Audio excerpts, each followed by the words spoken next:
Bienvenidos a la radio, bienvenidos a Jaque Mate. Procedo a leer el artículo 20.1.d de la Constitución Española. A comunicar o recibir libremente información veraz por cualquier medio de difusión. La ley regulará el derecho a la cláusula de conciencia y al secreto profesional en el ejercicio de estas libertades. Es un derecho de suma trascendencia con lo que vamos a desarrollar a partir de ahora. El Gobierno de España ha anunciado en estos días un plan de lucha contra la desinformación que se ha planteado como ambiguo, tanto en el plan de actuación como en las explicaciones ofrecidas. Esa falta de explicación ha generado suspicacia entre el ámbito periodístico, que ha visto con recelo la posibilidad de que el gobierno controle su trabajo y restrinja su libertad. Es lógico ese recelo. Los poderes políticos han tratado siempre de controlar el oficio del periodista, sabiendo que pueden filtrar la información que desean no dar a conocer. Limitar la desinformación, tan dañina para la democracia, es una necesidad. Pese a ello, no corresponde al Gobierno de España controlar el trabajo de los medios periodísticos. Desde la aparición del programa El Objetivo de 2013, el programa de Ana Pastor, la sociedad española tiene a su haber una rica abundancia de servicios de verificación informativa que trabajan con una precisión y excelencia que son dignas de alabar. Bueno, el Gobierno, tras la tempestad levantada con la ley, que es una tempestad por otra parte lógica, decidió defenderse asegurándose que solo se controlarían los intentos de injerencia externa mediante campañas de desinformación.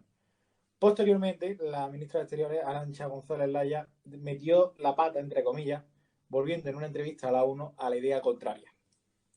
También aquí de lo que se trata es de preservar la libertad de expresión y el derecho a una información veraz, que también es una obligación pública. Cuando en Europa, por ejemplo, desde instituciones públicas se insta a un pacto con las grandes plataformas digitales, con Amazon, con Google, con Facebook, a hacer un compromiso, un pacto por una información veraz, se hace desde instituciones públicas. O sea que yo creo que también las instituciones públicas, no solo el Poder Judicial, también las instituciones públicas, también los gobiernos tienen esa obligación de garantizar un debate público plural, diverso, pero no está libre. garantizado en España ese debate público y diverso en estos momentos, porque una cosa son los medios de comunicación y otra cosa son las plataformas digitales, que es verdad que hay que pedirles una responsabilidad porque son los que ayudan a viralizar determinados contenidos bueno, pero falsos. Si usted se lee la comunicación de la Comisión, le explican cómo las plataformas se han convertido en los grandes medios de comunicación en nuestro mundo. Es que no hay ahora mismo en el debate público, no hay esa separación. Con un gobierno en el que el vicepresidente aprovechó una instancia pública como la de la rueda de prensa posterior al Consejo de Ministros para señalar a periodistas como Vicente Vallet, y un secretario de Estado de Comunicación que intentó filtrar las preguntas incómodas para el presidente en las ruedas de prensa, poco tranquilo puede quedarse un periodista respecto a esa libertad de información, la verdad.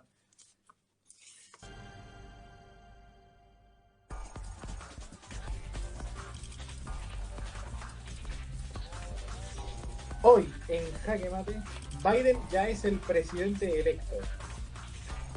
Ya por fin, después de esta agonía de 2 días, las cadenas estadounidenses han declarado como ganador a Joe Biden por un estrecho margen de votos mientras continúa el recuento en algunos estados. Sí, ha llegado ya el momento de la democracia en Estados Unidos y nos despertamos hoy con una buena noticia por parte de este país, que ya necesitaba una renovación, y bueno, veremos a ver cuál es el proyecto de Biden. Okay, here we are again in the unusual position of not only interrupting the President of the United States, but correcting the President of the United States. La secta pro-Trump entra en el Parlamento. Hablaremos de lo que trata esta secta en nuestra sección de sucesos con Ángela Porro, tras la elección para el Congreso de una política, Marjorie Taylor Greene, por Georgia, es una defensora a ultranza de esta teoría conspiranoica. El Super Granada. Pues estamos ante un equipo que ha sabido resarcirse y dar la sorpresa en ambas competiciones, tanto en Liga como en la Europa League, que luego posteriormente comentaremos. Homenaje a Javier Reverte. Viajero, periodista y escritor. Nos hizo viajar por África, Grecia o Alaska. Además, tuvo una interesante trayectoria periodística en programas como En Portada. Lo que soy es un escritor. Lo que pasa es que toco muchos palos. Si tuviera que definirme de alguna manera, diría que soy un culo de mal asiento. Que no puede parar quieto. En el mejor sentido de la palabra. No solamente porque me gusta mucho moverme, sino que me gusta cambiar los resortes de mi trabajo. Me gusta de pronto decir, bueno, pues, he escrito 2 libros de viajes, pues voy a hacer un libro de versos, a ver qué tal me sale. Uno de los grandes debates sobre el sexo es a qué edad es bueno perder la virginidad. Lo vamos a preguntar luego a Carlota Empresa por la tercera. El cierre de este jaque mate que comenzamos ya con la actualidad semana viene cargadísima. Vamos con Estados Unidos, vamos con el tema de la monarquía, vamos con la desinformación y vamos también con la ley CELA. Esto es ya.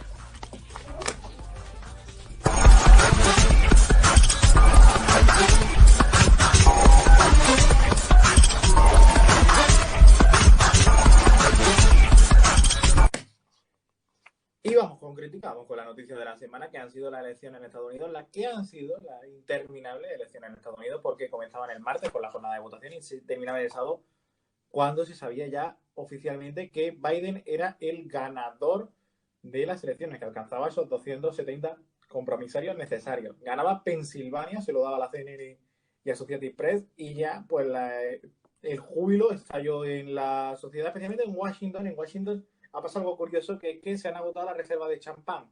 La gente ha ido en masa a comprar champán para celebrarlo. Frente a la Casa Blanca también ha habido protestas de alegría de los contrarios a Trump. Un Trump que dice que no se va, que se queda y que anuncia medidas legales que vamos a ver qué efecto tienen. Antonio y Ángela lo comentan. Empezamos por Antonio.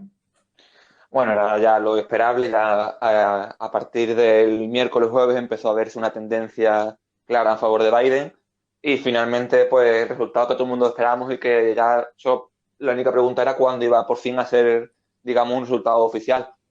La cuestión es, como decías, eso, que Trump tiene pensado atrincherarse en la Casa Blanca mientras van esos, digamos, esas denuncias y esos recursos legales. Pero además yo creo que hay que tener una cosa muy en cuenta, que tal y como funcionan las elecciones en Estados Unidos, el presidente electo Biden no toma la oficina hoy ni la semana que viene, sino que hasta el año que viene no entra en la Casa Blanca, con lo cual Trump va a tener un mes y pico de estando, digamos, con este estado casi paranoico contra el mundo y no sabemos lo que puede ocurrir. Quizás puede ser el mes más complicado en Estados Unidos. Ángela. Sí, ya lo comentábamos al principio, ¿no? Hoy es un día importante para la democracia, para el cambio necesario que necesita Estados Unidos. Para mí, la verdad que ha sido una sorpresa la victoria de Biden, aunque ya antes de la celebración, este 3 de noviembre de las elecciones, ya apuntaban a que Biden iba a dar la sorpresa y así ha sido.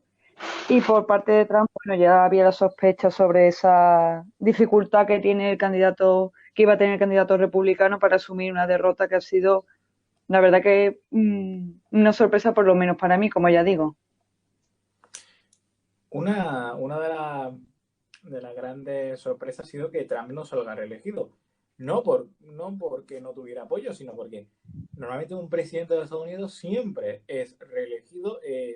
Desde George Bush padre no pasaba. Bill Clinton tuvo 2 mandatos, Obama tuvo 2 mandatos, antes de George Bush también tuvo 2 mandatos. Es un poco raro que no se haya optado esta vez por la reelección, siendo que Trump tenía más críticos fuera que dentro, la verdad. Dentro tenía muchos críticos, pero tenía más críticos fuera que dentro. Y él que iba a la América profunda, a la América rural, es muy raro que no haya salido reelegido, ¿no? Bueno, no, yo creo que realmente con, digamos, esa técnica que tenía él de casi de tierra quemada, de ir contra todo, de tensión constante, yo creo que claramente se puso en contra de mucha gente, incluso en su mismo partido, en su misma administración, en la misma Casa Blanca. Entonces, yo creo que era muy complicado ya, sobre todo cuando ya se empezó a hablar de una alta participación y se empezó a promocionar el voto, era muy complicado que se haya ganador. De hecho, para mí la sorpresa es que haya conseguido tantos votos, cuando lo normal, lo que se esperaba en todos lados era una derrota importante de Trump. Sí, yo creo que Biden lo ha dejado claro en su discurso al coronarse como ganador de estas elecciones, ¿no? El pueblo ha hablado y al final ha apostado por una esperanza para esa regeneración que necesita el pueblo americano, y ya parece que se ha cansado de tanto populismo por parte de Trump y tanta violencia. Creo, y así lo he leído en varios medios de comunicación, que han apuntado que las disputas y la violencia racial ha sido un importante impulso para que al final el americano se decida a votar a Biden y no a apostar por la violencia errática y el odio de Trump. La verdad es que yo he notado en los Estados Unidos una cierta sensación de revancha, de necesidad de revancha con 4 años de un personaje que ha sido, pues lo que ha sido, todos lo hemos conocido, un personaje casi despótico. Pasaba ayer en la Casa Blanca cuando mucha gente le echaba rollos de papel a la Casa Blanca porque él fue a Puerto Rico tras una inundación, si no recuerdo mal, y bueno, él empezó a reírse mientras lanzaba rollos de papel, evidentemente con una malicia. Y bueno, se lo han hecho devolver, igual que el tuit de Greta Thunberg en la que le dice que estaba demasiado irritable, que debía calmarse y ver una serie. La verdad es que le tenían ganas a Trump, tenían ganas de ver caer a Trump. Sí, realmente estas elecciones, más que un apoyo a Biden, más que votar a Biden, lo que ha sido, pues eso, una coalición en contra de Trump, en contra de estos 4 años, en contra del crecimiento y sobre todo, digamos, la entrada en la esfera mediática y pública de estos grupos de ultraderecha y milicias paramilitares, y en general en contra de todo lo que ha significado estos 4 años en Estados Unidos, que pese a que mejor en algunos casos no ha sido muy diferente al pasado, pero que en otras ha cambiado completamente la convivencia en el país.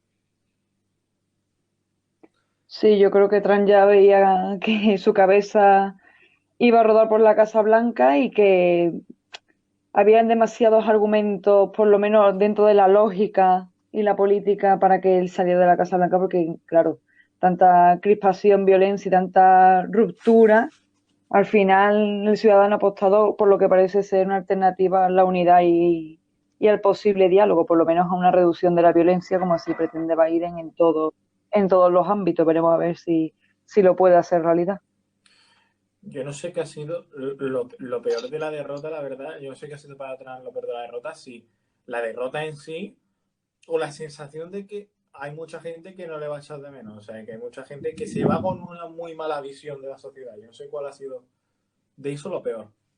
Bueno, realmente Trump se va con, digamos, una legión de seguidores y de hecho yo creo que esto es útil que la vea a ver, ¿no? A ver cómo reaccionan los grandes líderes republicanos, porque ahora habrá que ver esa pelea, porque Trump se ha hecho con gran parte del electorado ya casi como si fuera una secta, y ahora habrá que ver si son capaces de darle la patada sin consecuencias, ¿no? Sin que se cree una especie de segundo partido paralelo republicano, pero obviamente aquí está claro que a Trump lo que más le puede molestar es haber perdido, sobre todo, bueno, de su ego y su carácter, ¿no? De haber perdido encima contra un candidato como Biden, al que ya pues ha pasado prácticamente todo el año llamándole senil, llamándole pedófilo prácticamente y cosas así de toda clase. Sí, Biden va a tener que luchar contra un frente favorable a Trump bastante importante, que evidentemente no le va a ser el camino fácil, pero bueno, confiemos en que la cordura venza a lo que ya digo, ya la crispación sistemática sin ningún fin y sin ningún aspecto positivo. Pero fíjate, yo veo mucha emoción con Biden y no la comprendo. A ver, evidentemente ha hecho caer a un presidente como Trump, que era lo que era, pero yo creo que no va a ser esa alternativa, esa gran alternativa que mucha gente está viendo y ese gran cambio que mucha gente está viendo. O sea, va a haber muchos cambios evidentemente en Estados Unidos, pero no va a ser ese presidente tan rupturista que la sociedad podría esperar. No, obviamente no. De hecho, por ejemplo, en política internacional ya pues han dado mensajes apoyando a Israel, ya han medio anunciado que harán más presión sobre Siria, etcétera, y obviamente no va a cambiar nada. O sea, realmente digamos que esto ha sido una catarsis después de varios días después de un gobierno de Trump que ha sido desastroso para mucha gente y también un año muy complicado. Yo creo que no ha habido no se alegra la gente tanto por Biden, sino, como decíamos antes, por haber echado a Trump, por, digamos, una buena noticia, entre comillas, este 2020, por, digamos, al final, después de estos días de incertidumbre, por fin tener un resultado más o menos decente. Pero claro, Biden, de hecho, Biden fue vicepresidente con Obama. Obviamente no representa ningún tipo de cambio porque no es más que lo que estaba antes.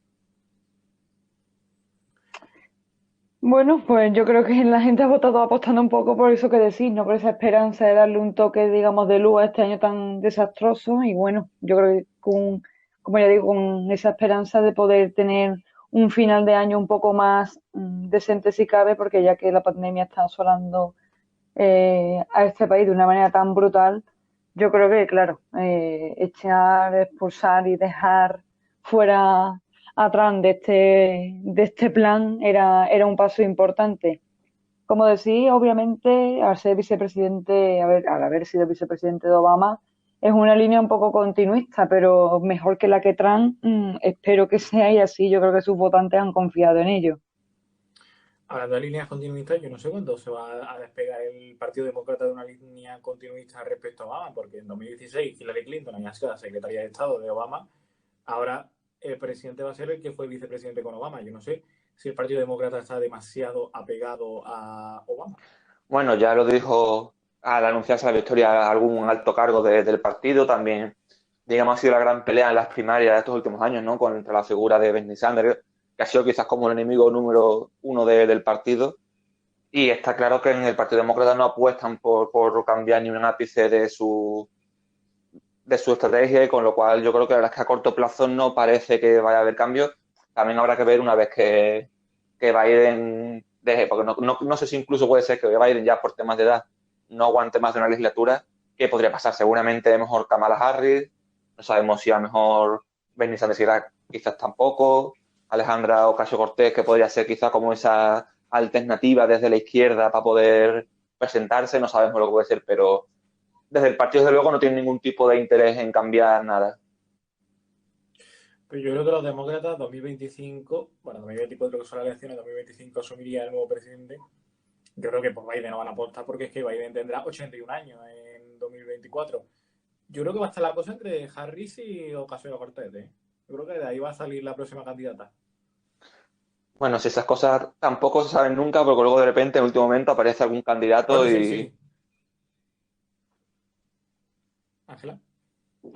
Sí, yo creo que dentro del bando demócrata hay como este espíritu, como apuntáis, de continuidad, ¿no? Parece que Joe Biden y todos los que vienen con él tienen ese ansia por continuar el proyecto de Obama y bueno, la noticia de Kamala Harris también le da la entrada en la presidencia de esta candidata es bastante importante, ¿no? Porque es la primera mujer negra que llega a ser vicepresidenta y eso es algo que hace toque también de continuismo racial, ¿no? Ya con Obama, presidente negro, ahora tenemos a una vicepresidenta que, bueno, que ya digo, tiene, al igual que Biden, un proyecto bastante complicado por delante. Os voy a leer un tuit ya para cerrar el capítulo de elecciones norteamericanas. Jesús Encinar, Joe Biden con 77 años llega a la presidencia. Eso quizá debería hacer pensar a todos los que creen que el objetivo de la vida es jubilarse con 65. ¿Qué opináis? Pues obviamente un tuit completamente absurdo. O sea, quiero decir, no existe ningún tipo de comparación entre lo que puede ser un trabajo cualquiera, sobre todo un trabajo de tipo físico, con salir a elegir unas elecciones y no sé, obviamente es que no tiene ningún tipo de lógica ni ningún tipo de análisis, porque es que ya es una cosa totalmente absurda. No tiene nada que ver una cosa con la otra. Sí, yo creo que también no puedes comparar, como dice Antonio, un trabajo cualquiera con respecto a la política. De hecho, Biden tiene 74 años y bueno, también su recorrido laboral no es que haya sido excesivamente complejo más allá del estrés político. Por lo tanto, creo que no hay cabida para más comentarios en ese sentido. Pues este señor, que es el fundador de Idealista, que se fundó en el 2000, tiene 98.000, más de 98.500 seguidores en Twitter. Preocupante, la verdad. Hay 98.500 personas que apoyan ese mensaje. En fin. Bueno, vamos a pasar a otro tema de la semana. estos temas de la semana se están viendo opacados quizá por los Estados Unidos, que es lo que se está llevando más el foco. Corrupción en la monarquía. Juan Carlos I está de nuevo señalado. ¿Por qué? Porque la Fiscalía General del Estado, la fiscala Dolores Delgado, ha pedido a la Fiscalía del Supremo abrir la tercera línea de investigación por supuestas operaciones opacas al fisco del emérito. Son sociedades que estarían radicadas en el paraíso fiscal de Jersey. Y estos hechos habrían ocurrido después de su abdicación. Esto es importante porque en el periodo en el que él era rey tenía una inviolabilidad que se respetaría hasta hoy sobre ese periodo. Esto habría ocurrido después de su abdicación. En la tercera línea decimos porque se unen a dos investigaciones anteriores, la de las comisiones del AVE a la Meca y las donaciones desde México. Esas dos líneas, tanto de ella también abiertas. Son, de momento, indicios en fase embrionaria y habrá que decidir si fue una infracción fiscal o si fue un delito o si nada. ¿Cómo veis lo de Juan Carlos? Bueno, en realidad es algo que yo creo que no sorprende a nadie, ¿no? Obviamente, si ya manejaba estas tramas y estas corruptelas durante su reinado, no iba a parar una vez abdicó. De hecho, quizás algo que siempre ha estado presente en todas sus biografías, siempre que alguien con conocimiento del tema ha hablado sobre su figura, la obsesión con el dinero, la obsesión con no irse con las manos vacías del reinado era una constante en su vida siempre, ¿no? Entonces, yo creo que no es algo que sorprenda a nadie, ¿no? Y además de eso, ahora ya estamos viendo por fin pues todas estas líneas que ya son posteriores, aunque algunas también fueron durante su reinado, pero posteriores, por lo cual ya empezamos a hablar de investigar, incluso de llevar a juicio. Y lo grave no es solamente las múltiples corruptelas que están salpicando al emérito, sino que realmente algunas de ellas salpican al resto de la familia real, ¿no? Como estas tarjetas black que también habría usado la reina Sofía o incluso los nietos, ¿no? También se habla de incluso blanqueo de capitales a través de la yegua de carreras de Victoria Federica. O sea que es algo que salpica, bueno, casualmente a toda la familia real menos a la casa real actual de Felipe VI. Ángela. Sí, yo creo que en torno a la figura de Juan Rey Juan Carlos, el rey emérito, siempre estuvo la sospecha por parte del ciudadano común de que la gestión de la monarquía siempre tiene algún pufo interesante con respecto a la corrupción, y así se está demostrando casi sistemáticamente. Creo que no solamente supone un fraude al Estado español, por supuesto, con estos supuestos delitos fiscales, también un fraude al ciudadano que confía y ha confiado con respecto a la monarquía y que ha depositado prácticamente una fe religiosa.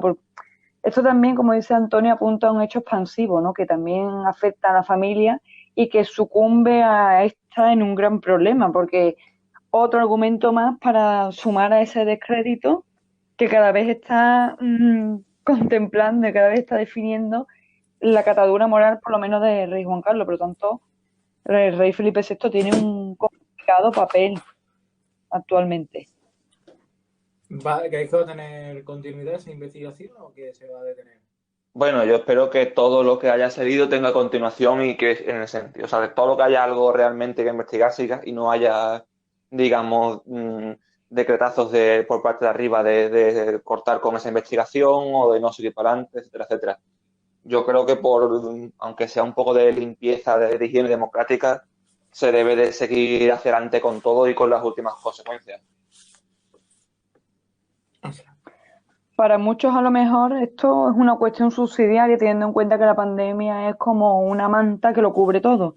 Pero yo creo, y estoy en la línea de Antonio, que es necesario un revisionismo en toda regla y que lo más positivo es que tanto el rey comparezca y dé una especie de explicación o se disculpe de cara a la ciudadanía española, o efectivamente esto no se quede en papel mojado y tengamos una imagen, digamos, más o menos nítida de lo que ha sido el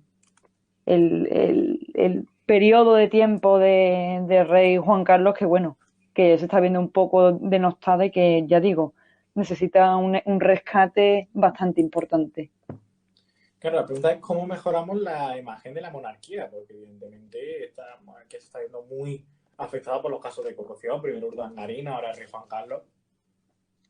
Bueno, es que al final es lo que es, ¿no? Si la Casa Real se ha dedicado durante años a a estas prácticas y digamos que ya ya desde hace unos años no tienen, digamos, esa defensa de ocultación por parte de los medios, por parte del poder político, pues ya la única posibilidad es que poco a poco sepamos desde la sociedad todo lo que ha ido pasando. Entonces, yo creo que es imposible poner barreras ante esas informaciones, ¿no? Yo creo que esto va un poco enlazado y a lo mejor parece una locura con el tema que luego pues, vamos a tocar con respecto a este Ministerio de la Verdad. Yo creo que ahora mismo lo más importante y lo más positivo es que el ciudadano reciba de manera clara toda la información posible con respecto a este tema, para que luego, en el supuesto que se celebre o que se ponga en tela de juicio la posibilidad de una república mediante un referéndum, el votante sea consciente de todos los pros y los contras, es decir, una investigación plena de todo, o sea, es como, yo sé, aplicar el carbono 14, todo lo que ha sido la monarquía, lo positivo, lo negativo, el legado de Rey Juan Carlos, etc., para que así no estemos en este mare magnum de fake news y todo este tipo de cositas. Pero el referéndum republicano es una utopía, la verdad. Bueno, eso lo será hasta que de repente un día empecemos a hablar de ello en serio, ¿no? Yo creo que será una cosa imposible hasta que de repente un día parezca que sí, pero sí, ahora mismo es verdad que parece todavía lejano el que, digamos, la monarquía se someta a control democrático. Sí, la verdad que es una necesidad, pero que todavía, valga redundancia, se ve bastante lejano y cada vez más, por raro que suene. Hay que aclarar una cosa, que no es lo mismo que haya corrupción en la monarquía que en la monarquía sea un sistema corrupto. Es decir, no quiere decir que lo mismo que los dueños ahora mismo de la monarquía, que son los Borbones, sean personas investigadas por corrupción, aquí en la monarquía como sistema político sea. Bueno, porque hay mucha gente que en España poco menos que es casi equivalente, ¿no? Pero de todos modos, ¿a partir de qué punto una cosa implica la otra? Porque tampoco estamos hablando de, como se fue en su momento, ¿no? El caso de Urdangarín, alguna cosa así periférica. Ahora ya estamos hace unos años sabiendo que es una cosa central que se maneja incluso según algunas fuentes desde desde el mismo Palacio de la Zarzuela, que es algo que ha sido continuo durante décadas en España. Entonces yo creo que ya llega un punto en el que es imposible decir una frase sin decir también la otra. Sí, obviamente, Carlos, como tú dices, no tiene que ser necesariamente una forma política corrupta, pero sí también es cierto que en cada caso se puede hablar de lo que se está viendo. Obviamente, el rey Juan Carlos no es el mayor representante, como se está viendo, de lo que supone una monarquía, pero yo, por lo menos desde mi punto de vista, yo creo que hace falta un recambio en el sistema, o sea, de monarquía y república, para probar y actualizarnos con todos los riesgos que esto supone, porque no sé hasta qué punto esté ya bastante obsoleta la monarquía en un país como España. Pero, a ver, es que tú das por hecho que si hubiera un cambio de monarquía a república, digamos que esto daría un salto en contra de la corrupción, ¿no? No, en ningún caso. Simplemente creo que ya la monarquía está un poco quemada en este sentido y ¿por qué no? Porque hay ese miedo tan grande al cambio. Mira la República de Macron. Al parecer no hay ningún problema, al parecer, más allá de los líos que está teniendo ahora religiosos, ideológicos, que bueno, que lo tienen un poco en la cuerda floja, pero ¿por qué no? Pero el problema es que esto es España y aquí roba hasta el apuntador, es decir, aquí roba el que puede. Pues entonces estamos hablando de una cuestión un poco genética de la propia nación, por lo tanto tenemos que sucumbir y delegar ante el fraude sistemático de todo el sistema político. Yo creo que tiene que haber un poco de luz y si no un poco de luz, un poco de atrevimiento, siendo perfectamente consciente que es muy complicado que esta alternativa se ponga verdaderamente en la mesa. Pero yo seré fiel defensora de la palabra cambio, obviamente con cordura. Sí, bueno, además yo no sería tampoco muy catastrofista con eso, ¿no? Yo qué sé, yo por ejemplo, pues no he desfalcado nunca millones ni he participado en corruptela, no sé vosotros, y yo creo que tampoco la mayoría de la población, ¿no? Yo creo que más allá de ese discurso, ¿no? De que como que en España hay casi que aceptar el tema de la picaresca y tal, lo cual realmente es falso, Yo pienso que efectivamente eliminar la monarquía por lo pronto elimina una estructura de poder aparentemente corrupta y ya te quita muchos problemas. Que después a largo plazo lo que sustituya a esta monarquía pueda resultar también al menos parcialmente corrupta es otro tema, pero si se ha muerto el perro se acabó la rabia.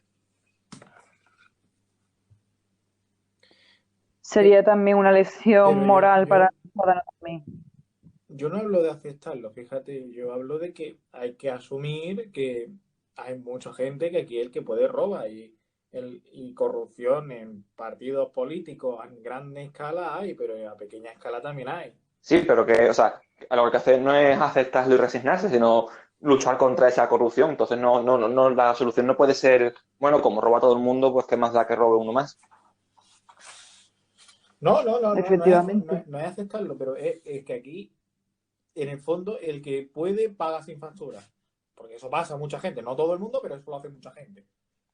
Y eso es, a los más a pequeña escala que se puede Bueno, hacer. pero también existe una diferencia, incluso a nivel ético, entre lo que es cobrar sin factura por una persona que, yo que sé, para un fontanero que cobra pues el dinero justito para ir tirando, a cuando una persona que tienes tu supervivencia completamente asegurada y ya lo que es robar por tener más, no es por robar, digamos, entre comillas, por supervivencia. Yo creo que existe una diferencia en ese sentido, aunque sea ética, de un caso al otro.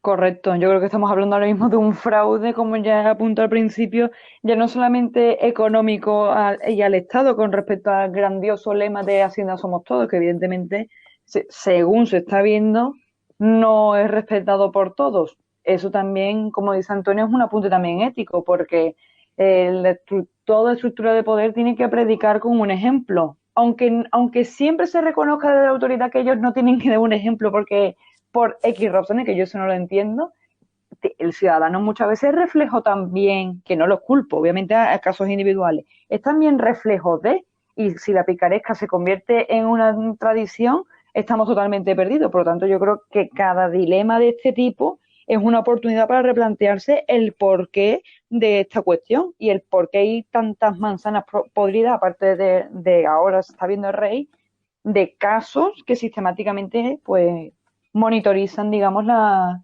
delincuencia en nuestro país. ¿Alguna conclusión sobre el tema de la monarquía? Pues simplemente, como decíamos antes, que ojalá todo lo que haya salga a la luz poco a poco y sin restricciones y sepamos toda la verdad, que al final es lo único importante. Hombre, si queremos una democracia sana o medianamente sana o incluso decente, tiene que salir todo destapado y, por supuesto, la Casa Real dar un magnífico discurso, que eso se le da muy bien, hablando sobre este tema y pidiendo disculpas al ciudadano, porque, sobre todo a los fieles monárquicos. Cambiemos de tema, vamos a hablar de gobierno y desinformación. Era la portada del programa de hoy y vamos a volver a ella. Bueno, el gobierno anunció esta semana un procedimiento de actuación contra la desinformación que va a permitir monitorizar y frenar las fake news. Este procedimiento de actuación va a estar a cargo de diferentes organismos como el Consejo de Seguridad Nacional, la Secretaría de Estado de Comunicación o la Comisión Permanente contra la Desinformación. Sin embargo, hay muchos periodistas y muchos medios que han asegurado que esto se trata de una intención de controlar lo publicado, pese a que el gobierno en algún momento dijo que esto en realidad iba a ser contra la injerencia externa a través de fake news. Claro, eso era la idea que tuvieron en el gobierno cuando vio que venía la tempestad. Luego, cuando se lió, tuvo que salir González Laya, a decir esto, efectivamente, que no. Pero González Laya, ya decimos, metió la pata en la Televisión Española, en el programa de Mónica López, volviendo con la teoría de esto en realidad nos va a permitir controlar las publicaciones informativas para ver si es verdad o no. ¿Cómo veis este plan de actuación contra la desinformación y lo que puede suponer? Bueno, es cierto que realmente no es una cosa nueva, ¿no? Esto mal llamado, que en algunos medios llamado lo del Ministerio de la Verdad, ya es algo que en su día, por ejemplo, el gobierno del PP último ya planteó e intentó mover, es algo que también existe de diferentes formas en otros países siempre con muchas limitaciones, ¿no? Que al final yo creo que es lo importante, que tener mucho cuidado con este tipo de leyes y de restricciones. Obviamente, desde una perspectiva así general, es una mala noticia de todo lo que sea intentar restringir la libertad de expresión o de información, etcétera. Y al final, yo creo que va en la misma línea que la ley Mordaza o otras leyes que hemos vivido en los últimos años. Pero también creo que no hay que ser especialmente catastrofistas a la hora de poco menos que insinuar que esto es el inicio de una dictadura en el que van a controlar los medios, ni tampoco es algo que vaya a ser censura, ¿no? La censura yo creo que además lo hemos vivido en España hace no tanto y es una cosa bastante más grave que simplemente que el Estado tenga una agencia de verificación, o sea, tenga un departamento que se dedique un poco al tema de verificación y tal. Yo creo que no hay que tampoco exagerar tanto, más allá pues, de la gravedad que pueda tener a largo plazo. Ángela. Sí, yo creo por lo menos esto supone el reconocimiento de que la desinformación es un problema, obviamente, porque ya estábamos casi, sobre todo durante el periodo inicial de la pandemia, y ya saliendo de esta, estábamos incurriendo en una burocracia en medio de una democracia. Por lo tanto, es una buena noticia el hecho de reconocer que es un verdadero problema y las consecuencias tan graves que puede tener. El darle ese título de Ministerio de la Verdad me parece un poco como, no sé, caricaturizar algo que efectivamente es importante porque incurre en la decisión, actuación y comportamiento del ciudadano a la hora, una vez que recibe cierta información. También hay que dar cuenta de una cosa, la persona de turno, el ciudadano que reciba información, tiene que saber perfectamente qué tratamiento se le da a esa información, tiene que saber perfectamente qué medio le está suministrando y de qué catadura ética e ideológica es el medio, aunque sepamos perfectamente que todos tienen una. Hablar de censura en este sentido, bueno, censura y control pueden que esté un poco cerca, pero creo que la línea es bastante sinuosa. De todas maneras, el planteamiento es bastante complejo, la verdad. Es un proyecto que tiene sus pequeñas complicaciones. La pregunta que surge ahora es ¿dónde van a estar los límites? Claro, eso al final es la gran pregunta, ¿no? Que también iremos viendo cuando va saliendo. Yo creo que al final esta ley, aunque se haya presentado, bueno, está, digamos, nuevo departamento que se haya presentado de esta manera tan así, yo me da la sensación de que esto tiene una finalidad muy clara, igual que la ley Mordaza, que es básicamente de cara a estos próximos años en los que probablemente haya grandes movilizaciones, igual que ya hemos visto algunos días disturbios en las calles, manifestaciones, etcétera. Yo creo que también es una manera de actuar conjuntamente con la ley Mordaza para intentar suprimir, bueno, más que suprimir, intentar darle potencia a esos mensajes por redes sociales, quitarle potencia a esas manifestaciones e intentar evitar un cierto descontrol ante lo que viene en los próximos años. Entonces, en ese sentido, creo que tampoco va a ser una cosa muy que vaya a actuar en toda la sociedad de igual manera.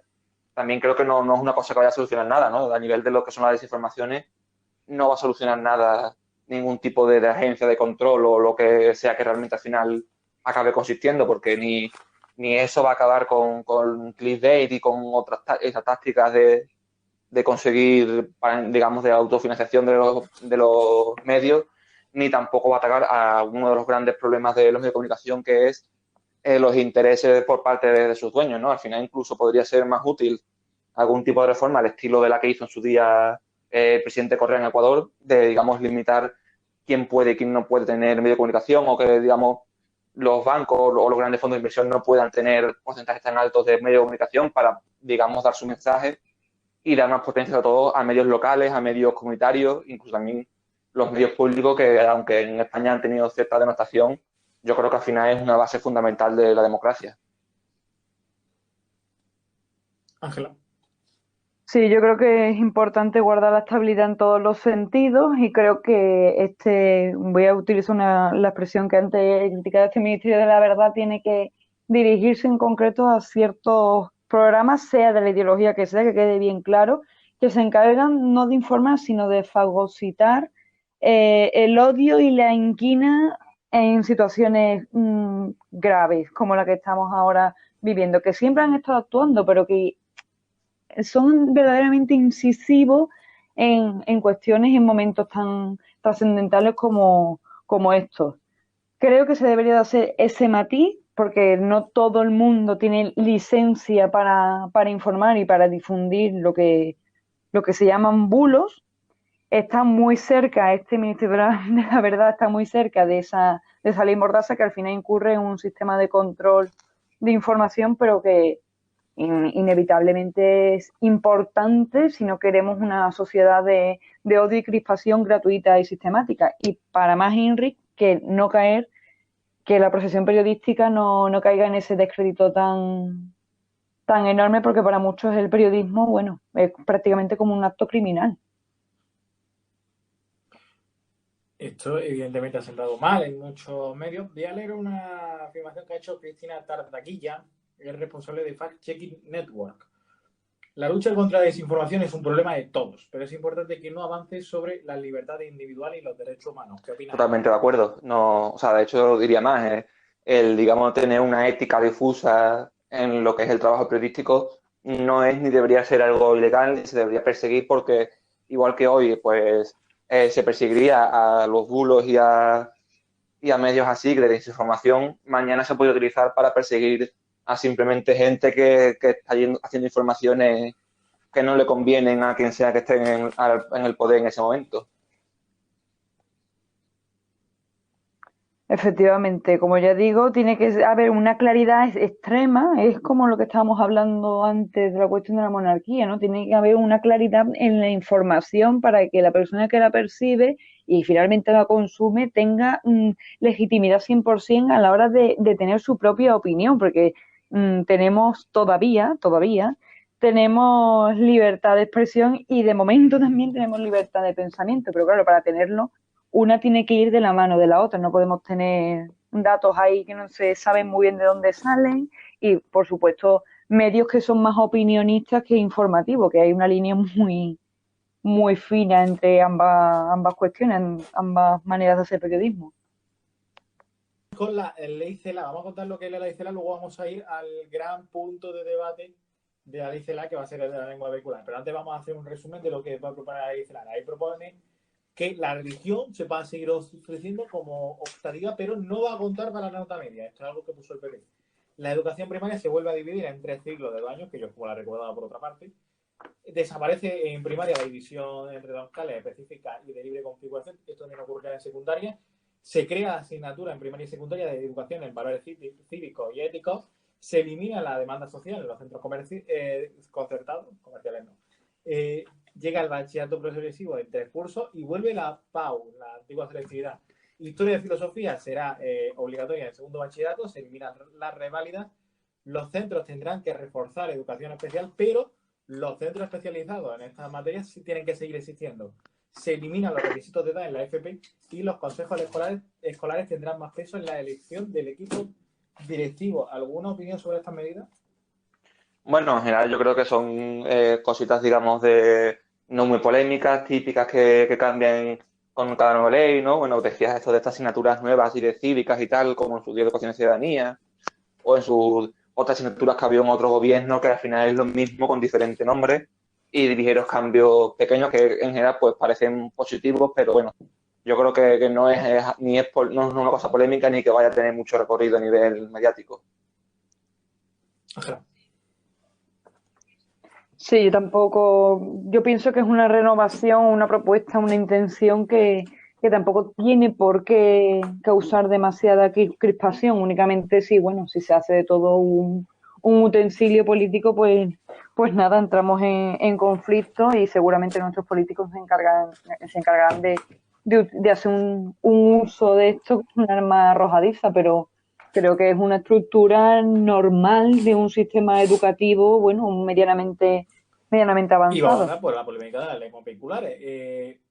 Lo que dice la nueva ley CELA y es lo que cambia respecto al primer proyecto de marzo es que el castellano y las lenguas oficiales van a dejar de ser lenguas vehiculares. Esto es algo que puso Wert, el ministro Wert, durante el gobierno de Rajoy. Antes las lenguas españolas, las oficiales, no se consideraban vehiculares, porque ni siquiera se recogía la ley. Hay mucha gente que está diciendo esto va en contra del castellano y esto está intentando que no se dé el castellano. Y eso es inconstitucional. por el artículo 3 de la Constitución, que dice: todos los españoles tienen el deber de conocer la lengua oficial, que es el castellano, y el derecho a usarla. Es decir, que cualquier intento de eliminar el castellano completamente del aula, algo que siempre en Cataluña ha tenido su polémica, es inconstitucional, no tiene más recorrido legal. ¿Cómo lo veis?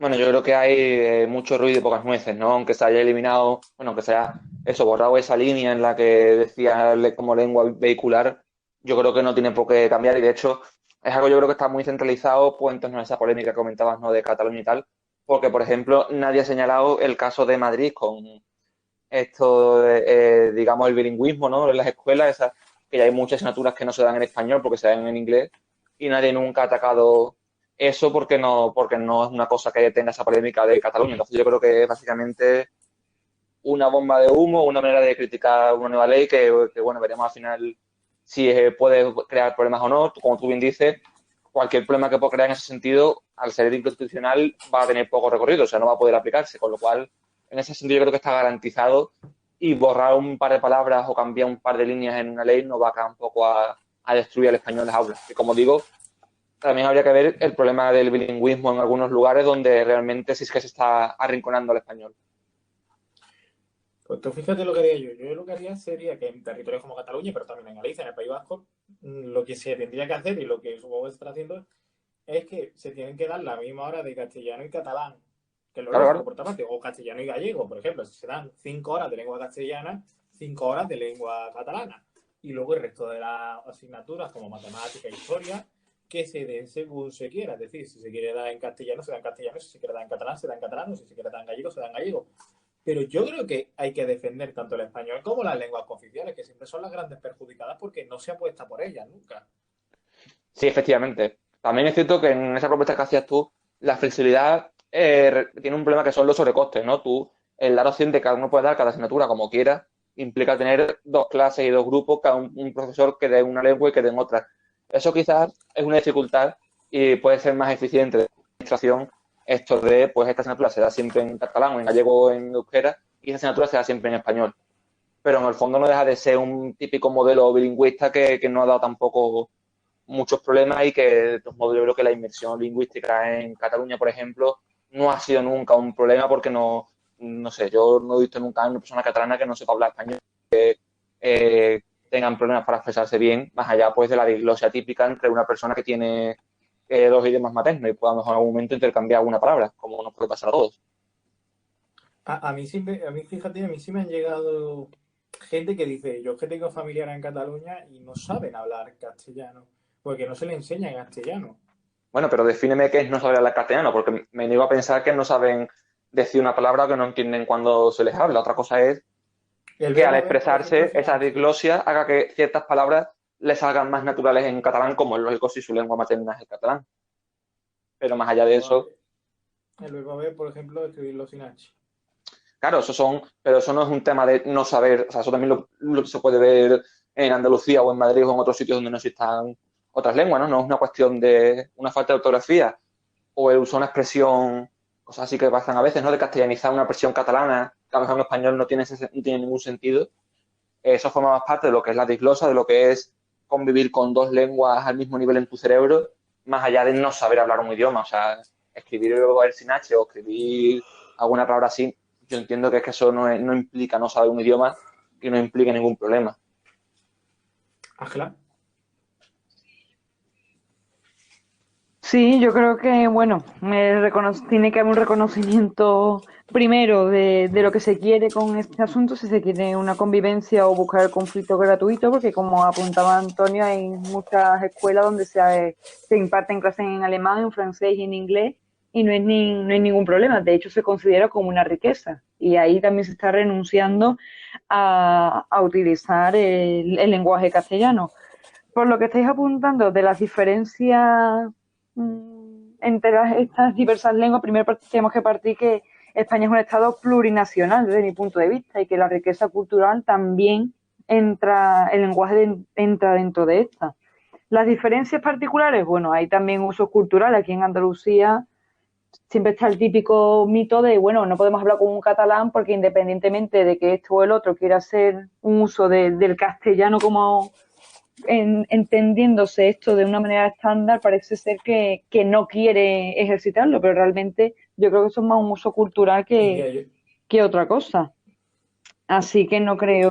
Sí, bueno, pero teniendo en cuenta que los que se están poniendo en tela de juicio o están entrando es el Triángulo de las Bermudas formado por Cataluña, País Vasco y España, pues entiendo que esto sea una manera más de buscar la rabieta por una cuestión que ya es, yo sé, que ya es y común luego y está el natural. tema que va a pasar desapercibido porque porque el tema de la lengua siempre ha sido el más importante, pero otro tema polémico siempre hay contra la educación, y que esta ley educativa lo recoge, es el de la religión, que va a dejar de contar para la nota media.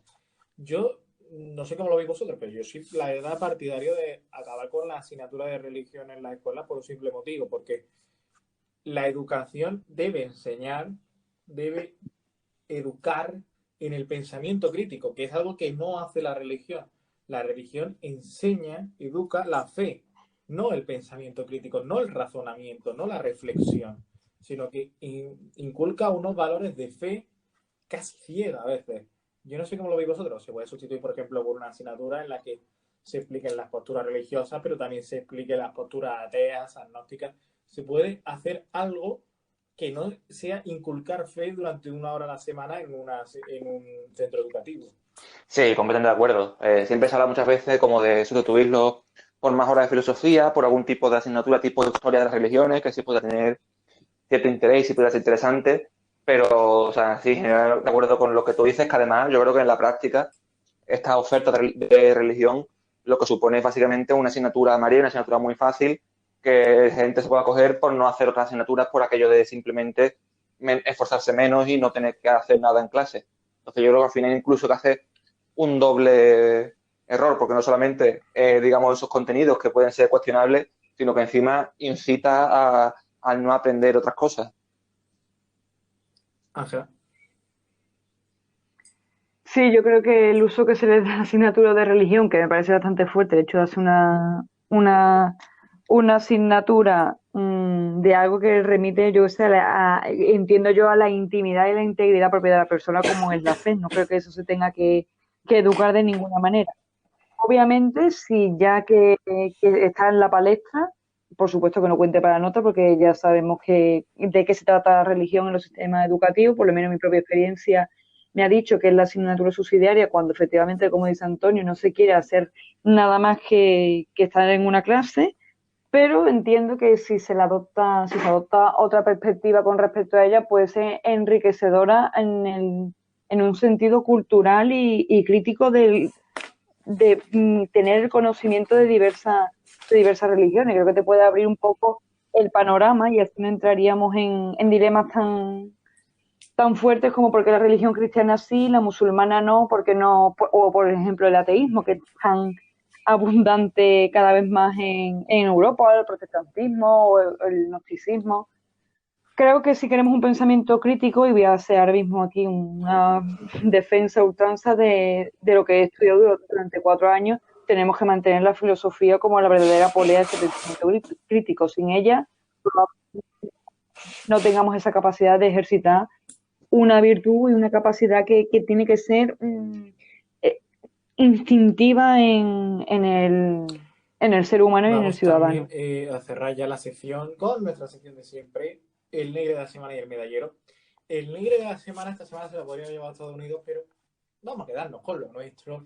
Así que negro de la semana esta semana para Mariló Montero, la presentadora de Noticias 2 en Canal Sur. ¿Por qué? Porque dio una entrevista en El Mundo en la que dijo que por fin los informativos de Canal Sur eran libres. Por fin tan libres que se olvidaron de dar la burta de lo libres que eran. Fíjate. Así que Mariló Montero por decir algo con lo que luego no predica. Luego vamos con el estado, con el medallero. El medallero hoy está protagonizado por Estados Unidos. 3 puestos de Estados Unidos. Medallas de bronce para las personas de Washington que agotaron las reservas de champán en Estados Unidos. Dicen, estuvieron en tiendas donde se vende champán y dijeron que habían tenido que habían vendido más champán que los 2 años nuevos últimos juntos, ¿eh? Medalla de plata para Van Jones, que es un analista de la CNN, que lloró en directo en el programa especial donde se dio a conocer la victoria de Biden, porque dijo que ahora Estados Unidos era un país mejor y que era más fácil enseñarle a sus hijos que ser buena persona era lo importante. Y medalla de oro para la persona que no ha dormido esta semana en la sexta, que es el comentarista de Estados Unidos, Emilio Domenech, conocido como Nanísimo, porque ha echado más horas que Ferreras, la verdad, ese hombre. De hecho, yo creo que ya estaba hasta desvariando y todo en Twitter, ya se le ocurrían cada cosa. Así que este es el medallero de esta semana, que lo analizan muy brevemente Ángela y Antonio. Sí, bueno, yo creo que al final la semana, pese a que ha habido toda clase de noticias, pues como decías, lo ha copado todo Estados Unidos. Pero también yo quería aprovechar no hay que olvidar que estamos en mitad de una pandemia y que de hecho, pues nosotros que estamos en Andalucía, hoy domingo hay una reunión del Consejo de Expertos para ver qué medidas se toman. Y creo que esto puede ser, aunque esta semana haya sido un poco digamos, de otros temas así más dinámicos, más interesantes, nos toca otra vez volver a la cruda realidad de las restricciones, del toque de queda y de la situación que se nos viene estas próximas semanas, que yo creo que va a ser un mes bastante duro, tal y como dicen muchos expertos. Sin duda. Ángela.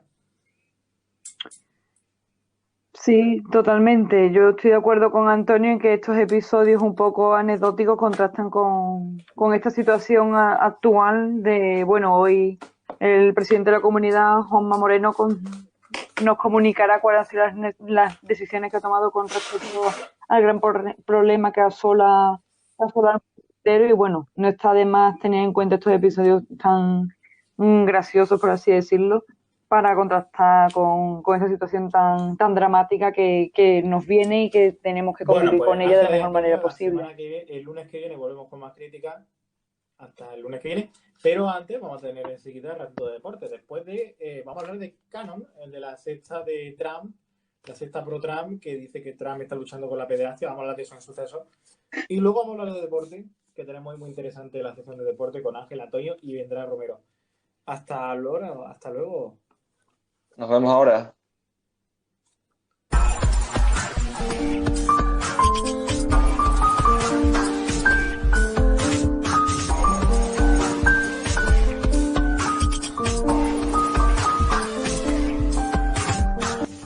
Bueno, pues vamos con nuestra sección de sucesos. Esta semana, aprovechando el tema de las elecciones en Estados Unidos, del que hemos hablado antes en nuestra sección de política, vamos a seguir hablando en sucesos de Estados Unidos y de Trump y de una secta que tendría relación con Trump. ¿No es así, Ángela? Sí, exactamente. Esta secta de la que tú estás mencionando se llama Canon, o bueno, K también se puede llamar. Y es una de las principales teorías de la conspiración de la extrema derecha estadounidense, en la que se detalla que hay una supuesta trama secreta organizada por un estado profundo que va en contra de Donald Trump y sus seguidores. Además, esta secta defiende que todos los de ideología izquierdista son pederastas, entre otras cosas. La solicitud de investigar a fondo a la Secretaría de Estado y al Partido Demócrata ha cobrado gran fuerza entre los seguidores de Trump y sobre todo ahora más con el tema de que Donald Trump pues no ha salido como presidente. Que la gente se ha vuelto un poco loca, la verdad. Sí, se ha venido un poco arriba. Hay debates de todo tipo. Bueno, pues voy a hablar de cómo comenzó esta teoría, y es que empezó con una publicación de octubre en 2017 que un anónimo en el foro 4chan, creo, o 4chan sí, para 4chan. los españoles, que usaba el nombre de K, supuestamente un individuo estadounidense, pero después se descubrió que se trataba de un grupo de personas los que estaban detrás de esto, que aseguraban tener acceso a información oculta de Trump. La idea general de la trama es que dentro de esta hay actores liberales de Hollywood, políticos del Partido Demócrata y también funcionarios de alto cargo que participan en esta red, bueno, que en la que se trafica sexualmente con niños, se supone, y también realizan actos pedófilos. Y supuestamente los seguidores de Trump afirman que Trump está detrás de todo esto, que les está investigando y persiguiendo e intenta prevenir un supuesto golpe de Estado que proviene de Barack Obama, Hillary Clinton y George Soros. Los medios de comunicación han descrito a Cannon como una rama de la teoría de la conspiración de Pizzagate, un tanto peligrosa, que ya conocemos y que se hizo famosa bastante famosa en la época de cuarentena, cuando Anonymous salió a la luz con el tema de George Floyd y tal. Dentro de esto, los seguidores de Cannon discuten y denuncian a los supuestos pedófilos de los que hemos hablado anteriormente en foros como 4chan, 8chan, Reddit y redes sociales también como Twitter y Facebook, que son dos plataformas bastante famosas. Y bueno, Trump, nunca se ha manifestado, pero los seguidores cuando habla de cara al público en sus manifestaciones y tal, intentan sacar conclusiones y piensan que alguna vez que otra ha hecho algo en clave para dar pistas a sus seguidores de que, bueno, que se encuentra investigando en esta red y tal, y que piensa denunciarlos en un futuro. Y es que en esta especie de secta, decenas de miles de personas creen que Trump trabaja en secreto, como he dicho, para desenmascararlo. Y bueno, además The Washington Post afirma que Canon es una consecuencia de la teoría de la conspiración Pizzagate, que también he dicho anteriormente, que llevó a un hombre armado a abrir fuego en un restaurante DC del año pasado. Sí, que además es una conclusión también de pedofilia contra el matrimonio Clinton, contra Bill y Hillary. Totalmente. Y bueno, para ir terminando sobre esta secta, decir que se conoce desde hace relativamente poco, porque nosotros hemos dado con esta noticia hace poco, y más ahora que yo creo que es cuando más va a salir a saco, pero que es nueva, por así decirlo. El pasado 1 de agosto, en el acto del presidente Donald Trump en Tampa, Florida, muchas personas lucieron por primera vez camisetas con la letra K y pancartas que decían frases como "Somos K" y "El gran despertar". Y como digo, esta fue la primera vez que los seguidores de esta teoría se manifestaron en público. Y bueno, ya para colmo, Carlos, que se dice que en esta secta se ha encargado de meter a una senadora en las elecciones de Estados Unidos. Sí, que de eso sabes tú más que yo. Además ha salido electa, no recuerdo el estado, pero ha salido electa. Y ahora va a tener un altavoz muy importante en el Senado de Estados Unidos para lo que ella quiera decir, que mal asunto. Totalmente. Y bueno, que ya para finalizar todo esto, decir que los científicos han llegado a la conclusión de que las teorías de la conspiración nacen con más frecuencia. Esto es como un dato que encontré, que nacen como con más frecuencia en momentos de crisis social que en momentos de paz. O sea, por ejemplo, un ejemplo es que en el año 64 a.C. un gran fuego destruyó la ciudad de Roma y dejó a cientos de miles de sus habitantes sin hogar. ¿Y fue ahí cuando empezaron las teorías conspirativas? Totalmente. En ese año empezaron. Entonces, eso, como estamos viendo ahora, este año tan surrealista también nos están saliendo un montón de teorías muchísimas conspirativas. Los negacionistas. Los negacionistas, que bueno, yo creo que ya a día de hoy existen poco, porque quien niegue el virus, pues... No, pero sigue habiendo bastante. Pues sí. Yo te digo que ya estamos viendo cómo nos está tocando de cerca, y ya los negacionistas, que de hecho hablamos una vez en el programa, Sí, no deberían existir. A ver, pueden creer que esto es para un orden mundial, nuevo orden mundial y tal, pero que el virus no existe no es cierto. A la vista está que los hospitales están colapsando de nuevo. Es verdad, desgraciadamente, por otra parte.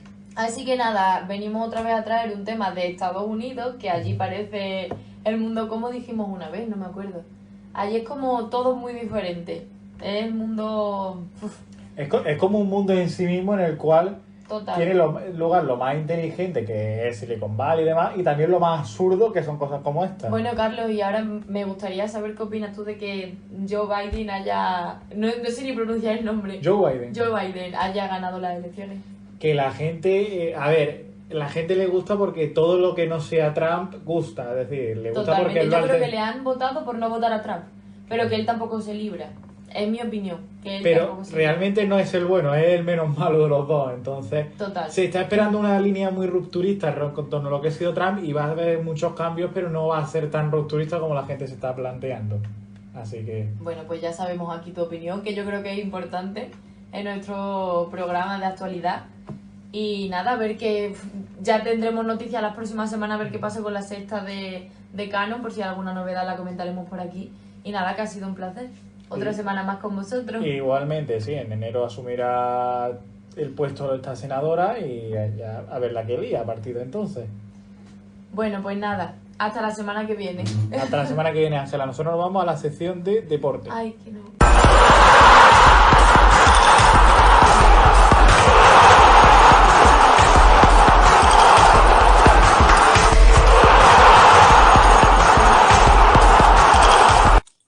Bueno, vamos a nuestra sección de deporte ya. Están Antonio y Romero. Hola Antonio, hola Romero. Hola de nuevo. Hola, ¿qué tal? Y está también Ángela en algún lugar del universo. Está buscando a Biden. Luego conectaremos con Ángela. Tenemos hoy muchos temas de interés. Vamos con el primero. Partido del Barça y el Betis. ¿Cómo quedaron el Barça y el Betis y qué es lo que más gustó? Yo ahí lo dejo todo en el aire.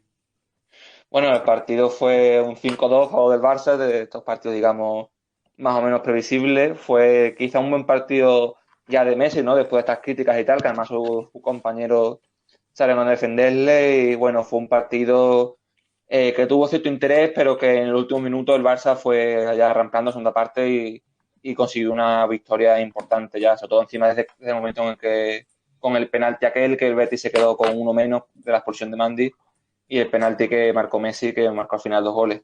Yo creo que sobre todo lo interesante del partido es como esa reivindicación de Messi después de estas críticas del último partido, de como un jugador que sigue teniendo esa calidad.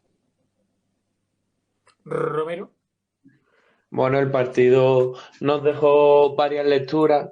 La primera, que parece que a día de hoy no hay vida en el Barça sin Messi. La primera parte vimos a un Barça en carencia en ataque, aunque me gustó mucho Griezmann, pero estuvo muy fallón. Incluso ese penalti que le paró Claudio Bravo. Y después vimos completamente a otro Barça de la mano de Messi, que entró justo en el descanso y a los 2 minutos ya no dio una asistencia, pero ese pase ahí por debajo de las piernas que dejó a Griezmann totalmente solo. Y bueno, y con 2 goles en 45 minutos, pues queda claro que suena raro cuestionar todavía a Messi, ¿no? Y bueno, en general el Betis no estuvo mal en la primera parte, pero luego en la segunda pues fue de más a menos, y con ese penalti y esa roja a Mandy pues le dejó al equipo en cuadro. Quiero volver por lo que ha dicho Antonio. ¿Ha vuelto el mejor Messi?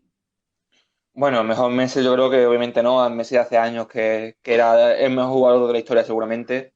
Yo creo que eso no va a conseguirlo nunca.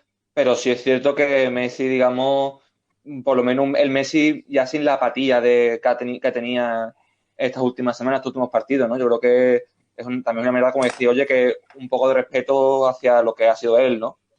Quizá también, bueno, como decía Romero, es verdad la situación de Griezmann, que es quizás de los grandes nombres del Barça, al que más le está costando adaptarse a esta nueva era de Koeman, al que más le está costando aportar en los partidos, pero yo creo que al final Messi está demostrando que, aunque no sea ya el de antes, sigue siendo el mejor del Barça, por lo menos. Bueno, yo creo que como dije, que como he dicho antes, en Camp Barça se deberían de preguntar si hay Messi dependencia, y creen que podrían y se deberían ya de replantear cómo sería una temporada sin Messi. Yo creo que, bueno, eh, a día de hoy Messi es intocable. Yo creo que no se puede dejar en el banquillo porque le da mucho al equipo, muchos goles, mucha asistencia, y yo creo que aporta en ataque todavía mucho y queda mucho por verle todavía. ¿Y cuál creéis que está siendo cuál creéis que está siendo el equipo revelación de la liga? Bueno, lo hemos estado hablando estos días bastante. Yo creo que hay dos equipos sobre todo que destacan, que son la Real Sociedad y el Granada, ¿no? Sobre todo quizá el Granada, que se sigue manteniendo en estos puestos de zona de Champions y tal, mientras sigue participando en Europa. Y igual que la Real, yo creo que son dos equipos que la verdad es que son una grata sorpresa. Y también un escalón por debajo también pondría al Cádiz, que pasó un recién ascendido y después de tantos años sin estar en primera, está siendo capaz de dar la cara, de ganar el partido e incluso está en una buena posición. O sea que, pero vamos, yo diría sobre todo eso, Granada y la Real Sociedad. Venga, Antonio, ya que te veo yo emocionado con el Granada, ya que somos de Andalucía, en nuestra querida tierra, vamos a analizar un poquito más a Granada. Romero, ¿tú cómo ves a Granada? Bueno, lo veo como uno de los equipos revelación de esta temporada. Actualmente está quinto, está en zona europea, con tan solo una derrota en los 7 partidos que llevamos y las 7 jornadas. que llevan jugadas y yo creo que de la mano del entrenador Diego Martínez, yo creo que está haciendo muy buena temporada, al igual que el Cádiz, que es el mejor equipo visitante, con tan solo una derrota ante el Atlético de Madrid. Y bueno, ya lo vimos ante el Madrid, que es un equipo que se hace fuerte en los campos visitantes. Y entre esos dos equipos están el equipo revelación. Sí, además el Granada, que como decíamos, en la Europa League está teniendo también un buen papel, liderando su grupo, también con equipos, digamos, históricos de la competición como el PAOK Salónica o el PSV. Yo creo que es un grupo con mucho valor lo que están haciendo, lo que están consiguiendo, con un grupo bastante diverso, ¿no? De jugadores así reconocidos, con algunos veteranos ilustres, ¿no? Sobre todo en la delantera y algunos jugadores clave. Y la verdad es que está funcionando muy bien ese equipo. Pues ya, ¿tú sabes lo que pasa, Antonio? Que A ver, que me da cuéntame. un poquito, me da un poco igual el Granada porque yo estoy feliz porque ganó el Almería. Bueno, siempre está bien. 1-2 contra el Sabadell. Luego empatamos con el Girona la semana pasada, pero ahora bien. No, pero ahora en serio. Entonces Granada, un muy buen equipo. ¿Le veis ganando la Europa League? Bueno, eso yo creo que todavía es un poco, porque hay equipos muy fuertes en Europa League, además aún después quedarán los que bajen desde la Champions, pero yo creo que es un equipo, pues, de hecho que desde la humildad pueden hacer un buen papel y sobre todo yo creo que lo ideal sería mantener esas posiciones en la liga, más allá de llegar un poquito más lejos en la Europa League, mantenerse en la liga para mantenerse como un equipo que pueda estar en esas posiciones a largo plazo también y mantenerse allí. Romero, que Bueno, te veo bebiendo agua. eso ya son palabras mayores, porque vemos que en la Europa League hay equipos muy superiores como el Nápoles o Arsenal o Roma o el Milán, que está haciendo muy buena temporada con Ibrahimovic o incluso el Tottenham. Pero bueno, como ha dicho Antonio, yo creo que lo que tiene que hacer es un buen papel, luchar hasta el máximo y si el COVID le deja, que actualmente estamos viendo que le está afectando mucho, sobre todo al cuerpo técnico, pues bueno, pues sí, podríamos ver un buen Granada, pero sería una gran sorpresa que ganase. Vamos a ver lo que opina. Vamos a ver lo que opina Ángela, que la tenemos allí siguiendo a Biden, sobre el Granada. Y bueno, por parte del Granada, la verdad es que está haciendo un papel brillantísimo en Europa League. Es la primera vez que se clasifica para esta competición. Y la verdad es que está dando la talla mucho mejor que algunos equipos españoles en la Champions. Este fin de semana disputa un partido de liga bastante importante junto al actual líder y también revelación de la Liga Española, la Real Sociedad. Y la verdad que la fase de grupos que está haciendo es una fase de grupo totalmente impecable. Como ya digo, un equipo con pocos recursos y que no tiene una plantilla excesivamente experimentada en estas competiciones, pero que sin duda está dejando el nombre de Andalucía, de la ciudad y de la propia entidad bastante alto.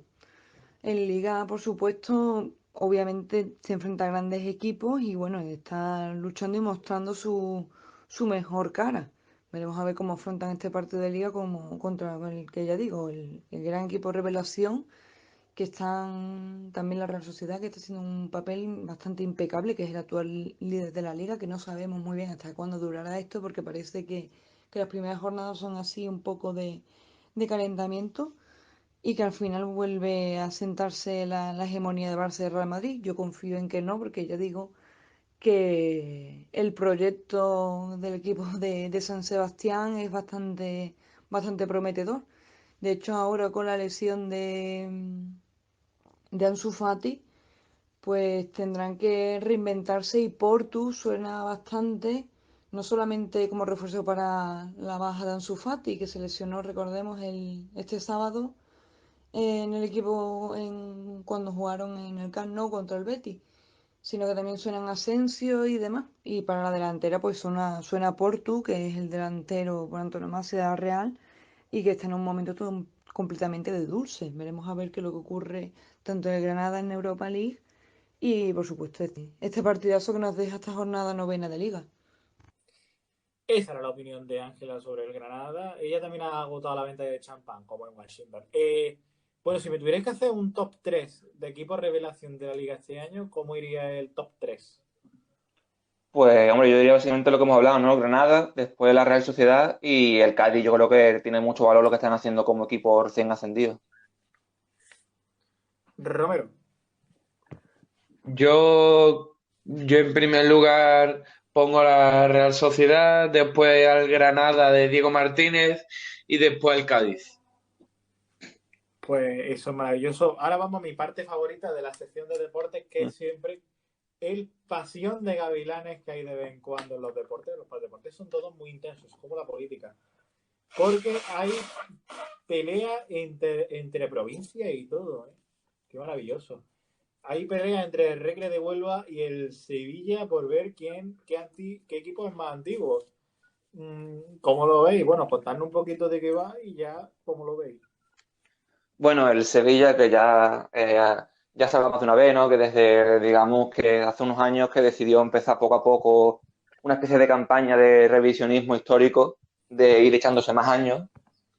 Y después de retrasar su fundación hasta pues 15 años atrás, hasta 1890, ahora hace poco ha sacado una placa conmemorativa del supuesto, según ellos, primer partido de fútbol que se celebró en España, en el que participaron ellos contra el Recreativo de Huelva, que es algo que obviamente pues, el mismo Recreativo ha rechazado participar y ha hecho un comunicado desmarcándose de esas afirmaciones, y también había mucha polémica, sobre todo en la región de Río Tinto, ¿no? En Huelva, donde la cuna del fútbol español, en la que ya han señalado que efectivamente existe, digamos, cierta documentación bastante más sólida que la de que aporta el Sevilla, sobre que ya en el 1881 ya se jugaban partidos en Río Tinto, entre el Río Tinto y el equipo de Huelva de aquel momento.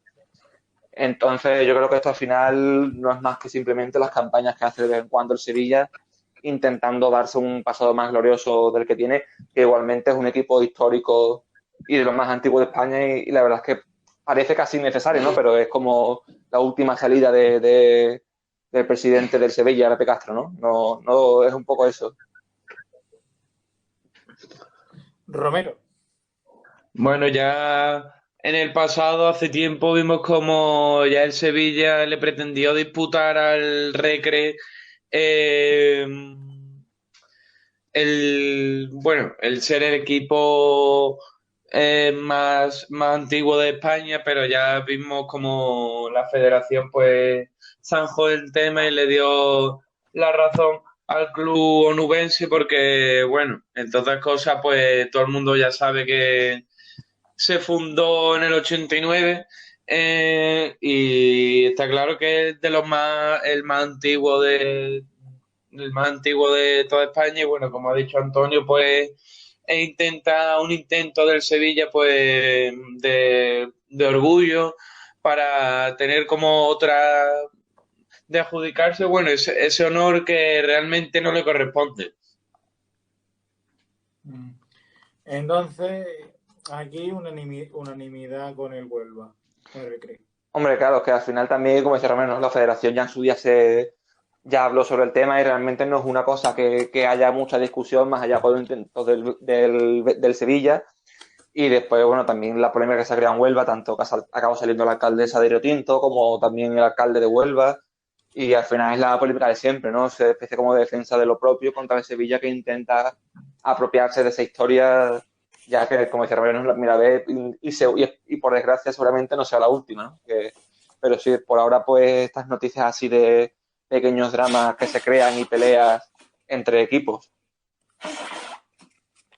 Antonio, tú reconoces algo, tú tiras de tu tierra. Hombre, claro, pero es que aparte es que, bueno, que ha hecho muy claro Romero, la federación o sea, la documentación, la historia y la federación dan la razón, o sea, no es una cuestión tampoco de posicionarse, ¿no? Obviamente, pero también es que el Sevilla, de hecho, es la gracia, ¿no? Que según ellos ya se fundaron en el 1890 pero su centenario lo celebraron en 2005. Es decir, cada vez que pasa el tiempo se va yendo todo hacia atrás en el tiempo. A lo mejor un día dicen que son del siglo XVII, de antes de que existiera el fútbol, no sabemos, pero es, digamos, lo que hace el Sevilla en los últimos años. Se inventó la imprenta y el Sevilla ya estaba allí. Exactamente. Romero. Sí, bueno, Sí, lo que ha dicho Antonio, que el Sevilla ya lo intentó años anteriores, pero bueno, está claro que su año de fundación no se acerca ni mucho menos al del Recre, ¿no? Al del Recreativo de Huelva.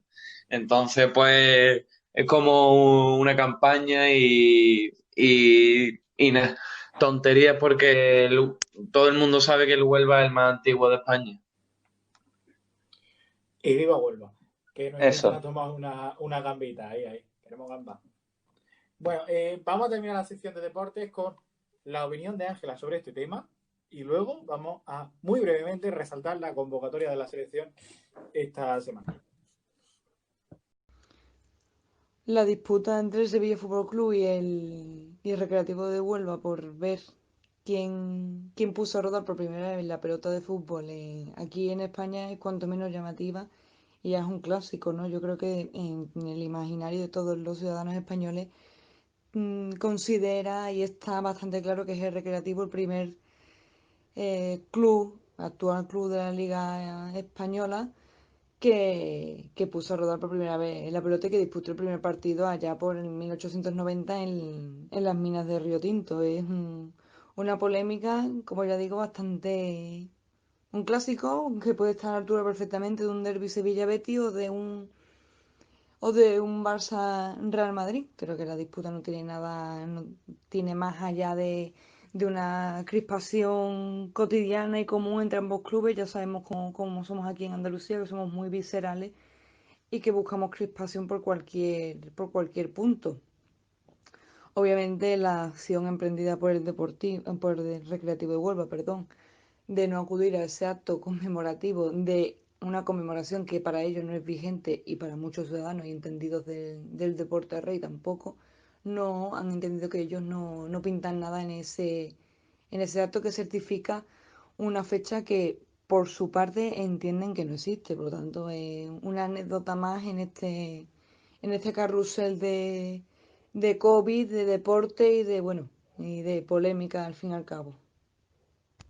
Pues eso es lo que tiene que decir Ángela. Gracias por estar entre nosotros, Ángela, por ese maravilloso homenaje a Biden.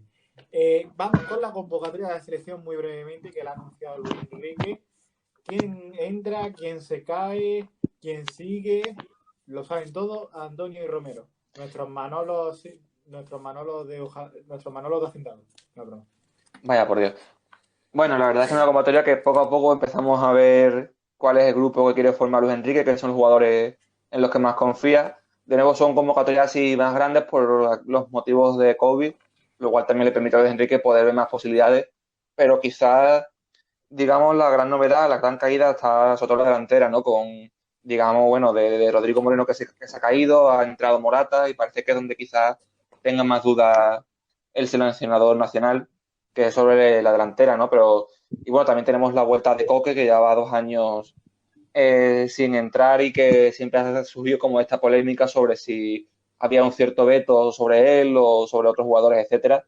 Pero la verdad es que el grupo así general se está empezando a ver que poco a poco en los que confía Luis Enrique y que tiene pinta que son los que va a confiar de aquí a largo plazo. Romero. Bueno, en portería hemos visto que Luis Enrique empieza a consolidar cuáles van a ser sus 3 porteros en la Eurocopa, a pesar del mal momento de Kepa en el Chelsea, el cual no está siendo titular en estos últimos partidos. En defensa vemos como Luis Enrique sigue perfilando ese compañero de Sergio Ramos en la defensa.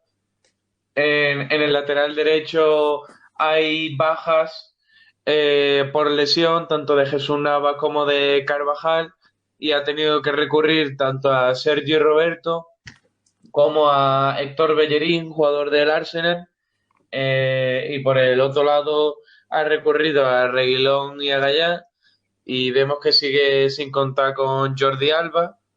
Después, como ha dicho Antonio, ha vuelto a convocar a Coque después de 2 años, ha convocado a Llorente por primera vez, porque la verdad que está haciendo una muy buena temporada en el Atlético. Sigue confiando en Busquets a pesar del nivel que está dando. Y bueno, en la delantera ha convocado a Morata por los muchos goles que ha metido estos últimos partidos en la Juventus, tanto en Champions como en la Serie A. Y claro, en consecuencia de que Rodrigo también tiene el COVID, Ansu Fati lo ha convocado, pero es como vimos, pues tenía una lesión de menisco, por lo que veremos a qué jugador convoca en su lugar y poco más. Yo creo que eso es lo más destacado y veremos a ver cómo juega estos 3 partidos. ¿Un titular le pone a la convocatoria? Bueno, yo creo que ya es oficial, ¿no? Que Luis Enrique apuesta a la nueva España, que sea la vuelta de los extremos, ¿no? Ya no solamente de Ansu Fati, que por desgracia no se ha lesionado, sino también jugadores como Oyarzabal, como Traoré, como Dani Olmo, que yo creo que el extremo, que era una figura que había desaparecido de hace ya muchos años en la selección y que ha vuelto como referencia ofensiva. Álvaro, Romero. La nueva era de España sería el titular con una selección muy rejuvenecida. Pues a ver si le va bien a la nueva era de España, como dice Romero. Lo analizaremos en próximos programas. Antonio Romero, muchas gracias. A ti, como siempre. A ti, Carlos. Adiós, hasta la semana que viene. Nos vamos al ratito de cultura.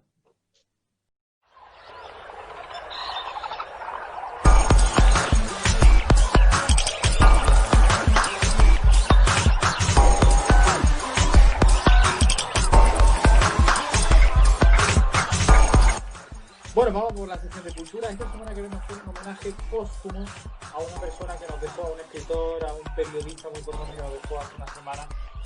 Y esa persona es Javier Reverte. La vemos con Carlos Javier Puerto. Hola, Carlos Javier. Hola, muy buenas a todos. ¿Qué tal? Pues sí. Hay una trágica muerte en este caso que nos ha dejado y bueno, esto es una manera de hacerle esta mención porque la verdad es que ha sido una eminencia en el terreno, sobre todo del terreno de aventura, que tanto alegría nos ha dado. Entonces, pues sí, vamos a empezar, si te parece. Primero vamos a hacer una biografía para aquellos que no lo conozcan, que tienen que ser poco, y luego, bueno, una reseña de libros que he clasificado porque tiene un montón. Esta persona es muy grande, pero bueno, he elegido 10 para que les sirva de referencia a nuestros oyentes y bueno, pues eso sería. Así que empezamos. Vale. Bueno, pues Javier Reverte es periodista, como hemos dicho, escritor, lleva media vida trabajando por el mundo, conociendo paisajes y gente diferente, y tiene un valioso material que va a trasladar a sus novelas y muy especialmente a los libros de viaje, como he comentado, un género literario que pues, lo ha convertido en uno de los autores más leídos en España. Y entre su biografía vamos a destacar también y vamos ya a adelantar cómo ha sido su vida y ya posteriormente los libros. Nació en Madrid en 1944 y bueno, desde muy joven sintió la llamada de las letras, como posiblemente le pueda pasar a mi compañero con el periodismo, pues en este caso él sintió por las letras. Y entonces estudió filosofía periodismo, profesión que ha ejercido durante más de 20 años, ya sea como colaborador en diarios y revistas, como corresponsal en prensa en Londres y París. Poca broma. Su profesión de periodista pues, no le ha impedido dedicarse también a otros menesteres directa o indirectamente ligados a la literatura. Como, por ejemplo, escribir guiones para series dramáticas y programas de radio o televisión. Sin embargo, desde hace unos años pues se volcó de lleno en la literatura. Además de sus exitosos libros de viajes, como hemos comentado, también ha escrito varias novelas que las recomiendo también. Entre ellas, bueno, Todos los sueños del mundo o Trilogía de Centroamérica. Javier Reverte es considerado por encima de todo un escritor que viajó. O sea, él no concibía el viaje si no es por su pasión por la escritura, ¿vale? Su necesidad de eso, de transcribir, como hemos comentado, Carlos, su experiencia en el papel para luego darle esa forma literaria es lo que le da vida. Claro, y es que el libro... Dime. También el periodismo es una profesión muy de viajar, además, que también es claro. El periodista y el periodismo también es una profesión muy de viajar. ¿Y cómo ves eso que te he comentado, Carlos, de transcribir lo que ves? Yo creo que es lo más complicado, ¿eh? Transcribir con ese detalle, con esa precisión lo que se ve, es muy complicado. Es más fácil imaginar, ¿eh? Yo lo veo así, por lo menos. Uh-huh. No sé tú cómo y lo es ves. que eso, sí, es que el libro va creciendo entre sus manos mientras viaja, ¿vale? Y entonces él va notando lo que sucede. Por ejemplo, está en África y está viendo todo y transcribirlo como si fuera una imagen es muy complicado. Entonces la gente que se va encontrando con el camino, las sensaciones, las emociones que le transmite el paisaje. Entonces, como para todo grande viajero de la historia que podamos tener de referencia, pues Javier pensó que detrás del hecho de viajar no solo se va a esconder ese deseo de romper con la rutina de la vida diaria que tanto nos hacía falta, Carlos, porque ahora mismo encerrado en casa, imagínate, con lo cual estás muy bien. Pero nos ayuda a eso, a teletransportarnos ahora que estamos encerrados a esos lugares tan preciosos, cerrando los ojos y a través de sus letras. Lo he recomendado, aparte de por su trágica muerte, porque de verdad lo tenía en mi biblioteca para sacarlo y ahora es un buen momento, pienso yo. Además, según él, es una excelente medicina para romper con esos dogmas o prejuicios que se van arrastrando durante muchos años, porque viajar siempre enriquece, ¿vale? No sé tú qué piensas, Carlos, pero... Sí, que estoy totalmente de acuerdo, la verdad. Lo que se aprende viajando, indudablemente, no tiene comparación con otra cosa. De cultura, claro, de pensamiento, de todo. Lo que se aprende viajando. Te abre la mente, te abre esos mundos, como le ha ocurrido a este escritor metido a viajero, pues llega a convertirse en casi una verdadera droga, de verdad. Afirma él en sus diarios que está convencido. Él estaba convencido de que ningún lugar defrauda cuando es la emoción que te lleva por dentro la que te va a guiar como viajero. Si tú estás emocionado por ese viaje, te va a parar. Y como todo en esta vida, Carlos, también se aprende a encontrar esa emoción. Entonces, pues yo os dispongo a que disfrutéis del placer de viajar en la próxima salida que nos den oportunidad de tener. Y bueno, si no podemos movernos, pues aunque sea, y por eso lo traigo a colación, viajemos con una ayuda de esa imaginación y de los libros, en este caso del señor Reverte o del que podáis tener a mano. De verdad que yo lo recomiendo. Esta persona ha sido eso, un viajero infatigable que ha combinado de su fecunda carrera, porque ha sido muy larga, gracias a Dios ha sido muy larga, tenemos mucha suerte de eso, pues esa pasión nos la ha transmitido con su escritura. Y entonces ahora os destaco, y ya luego paráis el podcast cuando estéis en casa o lo que sea para escucharlos bien, y ya luego decidís el que queráis. Cada uno que os voy a decir ahora brevemente os va a llevar a un sitio distinto. Así que podéis elegir. Mejor no lo puedo poner.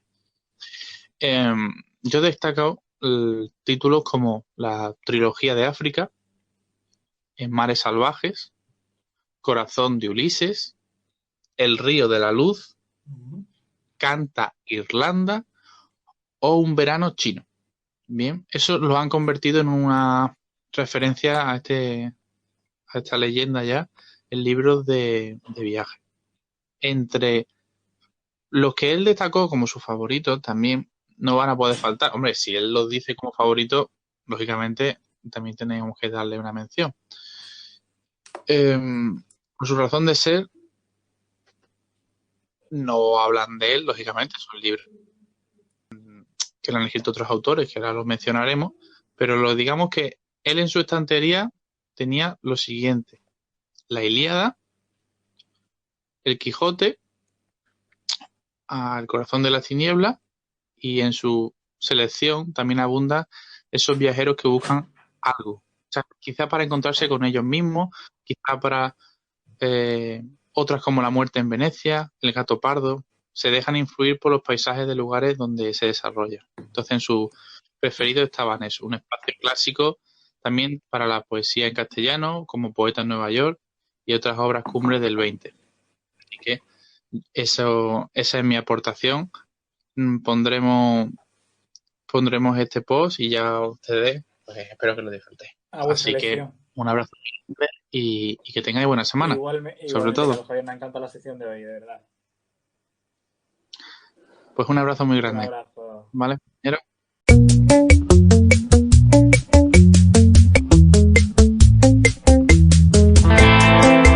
Con Nata vamos a hablar de virginidad. Para ello vamos a hablar con Carlota. Hola, Carlota. Hola Carlos, pues como ya conté la semana pasada, tenía muchas ganas de hablar sobre la famosa primera vez, ¿no? Estuvimos desmintiendo ya algunas cuestiones sobre este ámbito, pero bueno, vamos a extendernos un poquillo más. Bueno, la primera vez siempre surgen muchísimas dudas, ¿no? Sobre cómo hay que hacerlo, cuándo hay que hacerlo, si hay una edad correcta o una incorrecta, bueno. Se dice, ¿vale? Hay un estudio sobre sexualidad mundial que señala que la edad media para perder la virginidad es a los 17 años aproximadamente, menos en algunos países como Islandia, que es alrededor de los 15. Sin embargo, no hay que echar cuenta a este estudio, porque como dijimos la última vez, no hay una edad ideal, perfecta o clave o como queramos llamarlo para quitarse esa virginidad.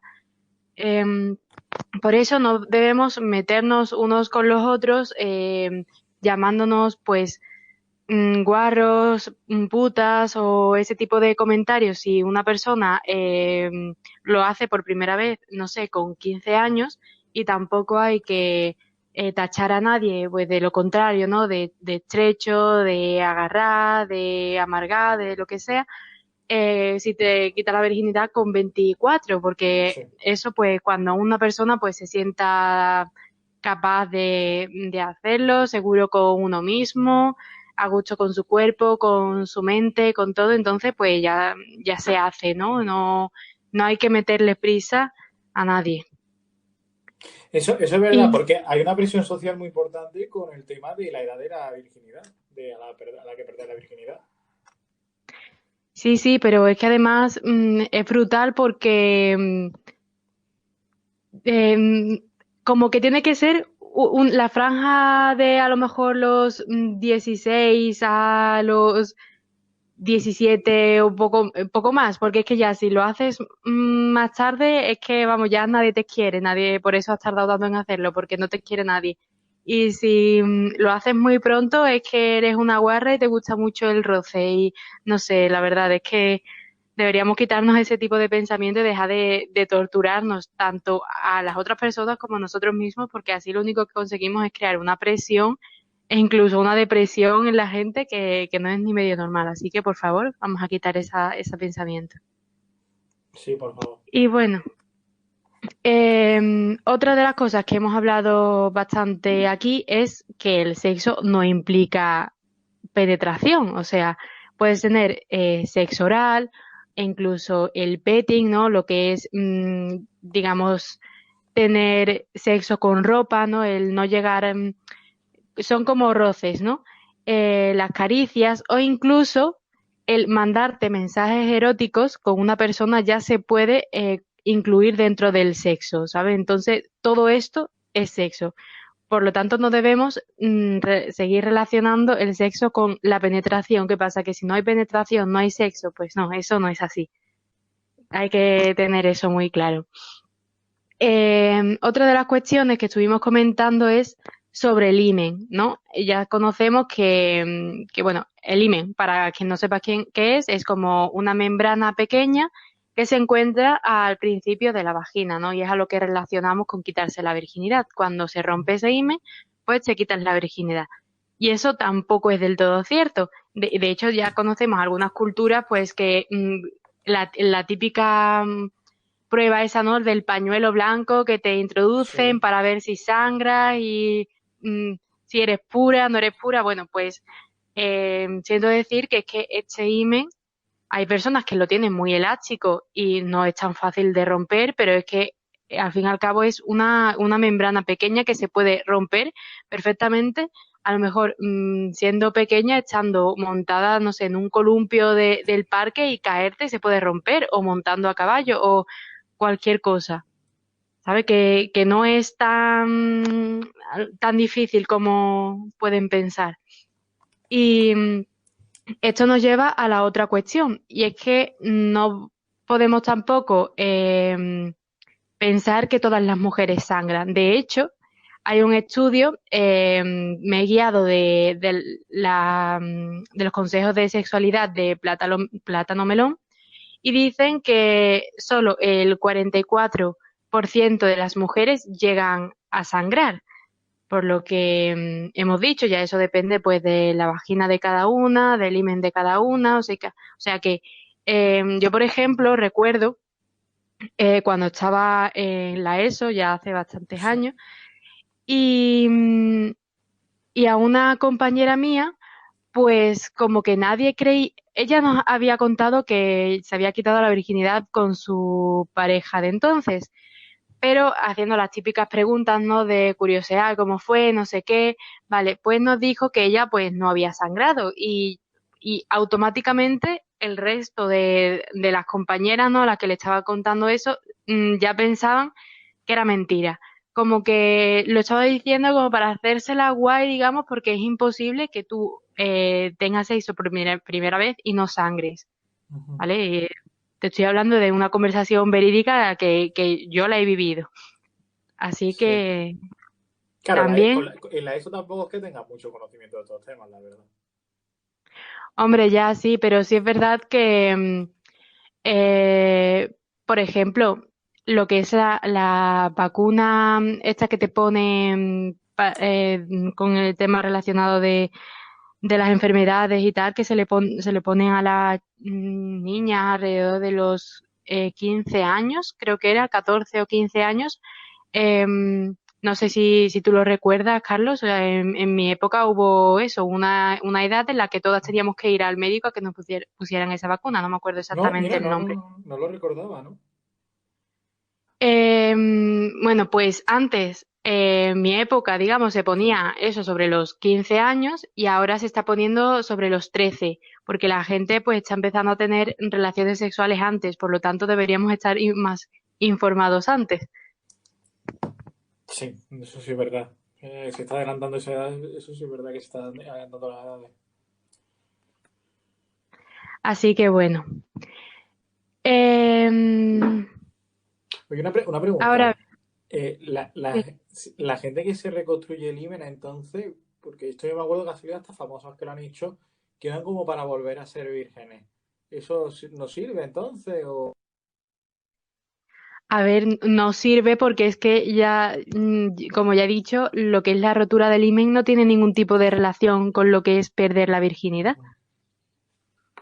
A lo mejor puede ser que tú hayas tenido ya una penetración, pero que tengas un himen muy elástico, muy flexible, no se te haya roto y a lo mejor no se te rompe hasta la cuarta o la quinta vez.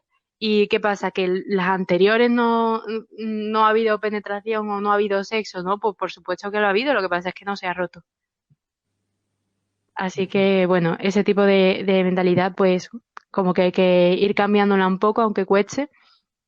Es verdad que al final, socialmente hablando, quitarse la virginidad siempre será esa primera vez de penetración, ¿no?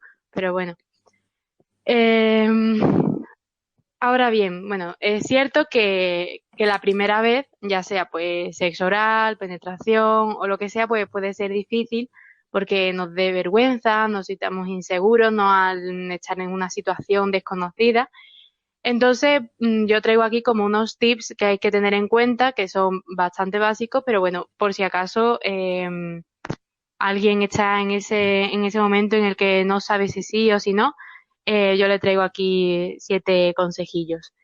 El primero es que tienes que estar seguro contigo y con la persona con la que lo vas a hacer. No quiere decir que con esta persona, bueno, sea el amor de tu vida, ni mucho menos. Eso ya fue un mito que también desmentimos la semana pasada, que no tiene que ser la pareja perfecta con la que vayas a pasar el resto de tu vida, ni mucho menos. No tiene ni por qué ser necesariamente tu novio o novia. Simplemente con que sea una persona con la que tú te sientes a gusto, que te transmite confianza, confías en esa persona, pues entonces, perfecto, ¿no? Para adelante.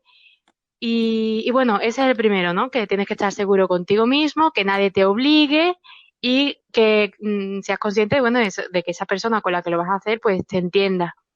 Después, los preliminares, y lo estoy diciendo aunque no se me vea, haciendo como entre comillas, porque los preliminares como tal realmente no existen, porque como ya hemos hablado, el petting, el sexo oral, todo eso, que por lo general lo metemos en los preliminares, es sexo, no existen los preliminares, pero para que nos entendamos, los preliminares nunca son demasiados. Si te quieres llevar 1000 horas con los preliminares, pues llévate 1000 horas hasta que te sientas, digamos, tranquilo, a gusto contigo mismo y todo eso. Después, y por supuesto, utilizar protección, condón, ya no solo por la preocupación de irte a tu casa después pensando, uy, a lo mejor pues me he quedado embarazada o he dejado a esta persona embarazada, sino también por las enfermedades de transmisión sexual. Hay que tener mucho cuidado con eso, que parece que no, pero que sí.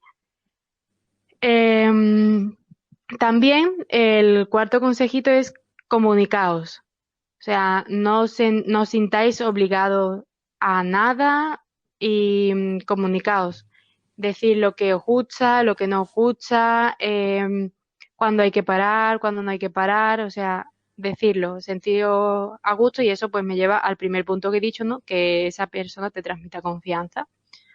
Después, que si no te está gustando lo que está ocurriendo, por lo que sea, porque empieces a darle muchas vueltas a tu cabeza, que sabemos que puede pasar durante las relaciones, pues ya está, dile que pare, se lo dices a la otra persona, que debe entenderte, tiene que respetarte, y bueno, y si no se puede ese día, pues se hace otro, o se hace más tarde, pero lo mejor es eso, no estar comiéndote la cabeza y estar mal, porque es un momento que yo que sé, que puede ser bastante bonito. Entonces, que mejor no tener nada en la cabeza, sino disfrutar del momento. Por otra parte, y esto también quería dejarlo muy claro, es que ni es tan doloroso ni es tan maravilloso como lo describen en las películas. O sea, en las películas se ven los dos extremos, ¿no? Que es lo peor del mundo, súper doloroso, súper desagradable. Y a ver, es verdad que puede molestar porque al fin y al cabo lo que es la penetración, por ejemplo, en la primera vez a lo mejor que te introducen algo, ¿no? Si no has utilizado consoladores antes, o a lo mejor estás experimentando sentimientos o placeres que no has experimentado nunca, entonces puede ser raro y chocante. Pero realmente tampoco tiene que doler que tú digas no puedo soportarlo, porque no debería ser así. a lo mejor si la situación es esa, deberías ir a un ginecólogo a comprobar si ocurre algo, ¿no? Y tampoco es tan maravilloso como pintan, como es la primera vez y es mágica, ves lucecitas a tu alrededor, es todo como muy maravilloso, ¿no? No, porque además nadie sabe aprendiendo, ¿no? Esto todo se consigue con la práctica y la comunicación. Entonces, la primera vez es normal que sea un desastre, ¿no? No sabes ni siquiera sabes lo que te gusta a ti mismo estando con otra persona como para ni siquiera saber indicárselo a esa persona con la que estás, ¿no? Pero bueno, como ya he dicho, esto es práctica. Y ya, bueno, como último, decirle a quien sea que no es para tanto. Es decir, no es tan difícil como puede parecer. Lo único que tienes que hacer es liberar tu mente, procurar disfrutar, no te metas presión encima de ningún tipo y como ya he dicho, pues seguir todos los otros consejos, estar seguro, estar en confianza y eso, y disfrutar del momento. Pues muy bien, un poco desterrados los mitos estos sobre la primera vez y la virginidad que siempre ha tenido mucha leyenda urbana, la verdad. Carlota, muchas gracias. A ti, hasta la semana que viene. Hasta la semana que viene también a nuestros oyentes ya. Volvemos el próximo lunes con nuestro programa. Hasta entonces, sigan disfrutando de la radio. Muchas gracias.